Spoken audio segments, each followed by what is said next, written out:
फसल है ये? हाँ जी अपनी। क्यों रख रखी है यहाँ पे? ये जी हमें रेट कम मिल रहा है एमएसपी से नीचे बाज़ार में, इसलिए हम यहाँ पर एमएसपी की मांग को लेकर आए हैं। एमएसपी की मांग तो पूरी हो चुकी, अब क्या दिक्कत आ रही है क्या? नहीं सर, अब हुई कहाँ पे, अभी उन्होंने बोला है, अभी खरीद तो चालू की नहीं अभी। ये तो अगले महीने का कह रहे हैं, नवंबर का, तब तक तो सर सारी फसल कट के बिक भी जाएगी किसान की। इतनी देर नवंबर तक वो संभालेगा कहाँ पर किसान फसल को अपनी को। तो कल का क्या है आपका यहाँ पे क्या? कल को सर हमारा यहाँ पे रोष प्रदर्शन है, हम दबाव डालेंगे कि हमारी खरीद कल ही शुरू करो यहाँ से। क्या नाम है? रजनदीप सिंह है सर मेरा नाम। पेंड के चकजन है सर। कल संयुक्त किसान मोर्चा की तरफ से यहाँ हमारा आह्वान किया है, कल किसान और मजदूर दोनों बड़ी संख्या में आएंगे। जैसा अभी समाचार है, लोगों की तैयारियां हैं कि 4-5 हज़ार लोग कम से कम पहुँचेंगे। हम यहाँ 4 तारीख को अपनी फसल को लेके आए थे कि सरकारी कीमत पे इसकी खरीद हो। सरकार भी जिस तरह से उन्होंने आदेश जारी किया, केंद्र सरकार ने, राजस्थान सरकार ने अनुशंसा भेजी, केंद्र सरकार ने आदेश जारी किया।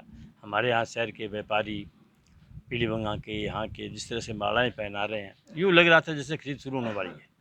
पर कल जो एफसीआई के अधिकारी आके गए हैं, उन्होंने साफ शब्दों में कहा है कि दिवाली के बाद खरीद शुरू होगी।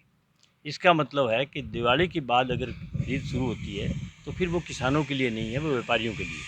क्योंकि व्यापारी औने पौने दाम में माल इकट्ठा कर लेंगे और जैसे ही खरीद शुरू होगी अपनी दुकानों के आगे ढेरियाँ कर देंगे और वो उसका फ़ायदा उठाएंगे। सारा धान 1 हफ्ते के अंदर मंडी के अंदर आ जाएगा और यूँ लगता हो कि 8 दिन बाद या 9 दिन बाद होगी तो कुछ रोक सकते हैं। पर अगर आप दिवाली के बाद यानी 1 महीने के बाद, तो न तो छोटे किसानों के पास उनके साधन हैं उसको रखने के, न रख पाएंगे, पैसे की उनको ज़रूरत है। ऐसी सूरत में इस साल खरीद हो रही है, इसका किसान को फ़ायदा नहीं होगा, व्यापारियों को फ़ायदा होगा। हम इसलिए आए हैं और इसलिए हम सरकार से निवेदन कर रहे हैं, बार बार हम धरना और प्रदर्शन कर रहे हैं कि किसान को बचाओ। और किसान जब भी बच सकता है, धान उत्पादक किसान, कि जब उसकी खरीद शुरू हो। तो कल यहाँ आएंगे और हम इसी मांगों की अविलंब खरीद शुरू करें। और ये का हमारा ये कार्यक्रम है कि कल हमारे यहाँ किसान साथी आएंगे। इन्होंने कल जो वार्ता की थी, तीसरी बार जब वार्ता के लिए बुलाया था, तो उस वार्ता पे हमारे जो किसान साथी है वो सहमत नहीं हुए थे। इन्होंने कल वादा किया था भी आज शाम से ही जो धान की तुलवाई है वो शुरू हो जाएगी और एमएसपी पे रेट मिलेगा।